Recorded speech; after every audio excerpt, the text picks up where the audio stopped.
Guys യുവാക്കളുടെ ഹരമായിട്ടില്ല കിഡിലെ 2 polo GT കൊണ്ടാണ് നമ്മളിന്ന് വന്നിട്ടുള്ളത്.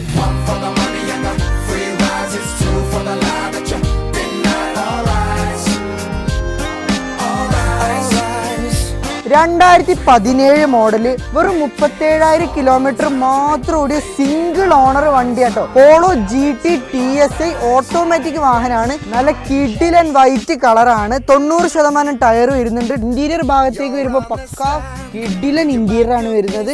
സീറ്ററും കാര്യങ്ങളൊക്കെ വരുന്നുണ്ട്. Company stereo, automatic climate control, air bag തുടങ്ങിയ എല്ലാ ഫീച്ചേഴ്സും ഉണ്ട്. 2017 മോഡൽ സെക്കൻഡ് ഓണർ വെറും 45,000 കിലോമീറ്റർ മാത്രം ഓടിയിട്ടുള്ളൂ. കമ്പനി വാറണ്ടിയിൽ നിൽക്കുന്ന വാഹനമാണ്. 2 ഫ്രീ സർവീസ് വരെ ബാക്കിയുള്ള വണ്ടിയാണ് കേട്ടോ. ഇന്റീരിയർ ഭാഗത്തേക്ക് വന്നാൽ തരക്കേടില്ലാത്ത നല്ല ക്ലീൻ ഇന്റീരിയർ ആണ്. നല്ല പുത്തൻ പുതിയ ഫീല് നിങ്ങൾക്ക് കിട്ടും. കാരണം അത്ര കിലോമീറ്റർ ഓടിയിട്ടുള്ളൂ. ഇപ്പോൾ 8.5 ലക്ഷം രൂപയാണ് ഗ്രേക്ക് ചോദിക്കുന്നത്. 8.25 ലക്ഷം രൂപയാണ് വൈറ്റിനും. 2 കിടുക്കാച്ച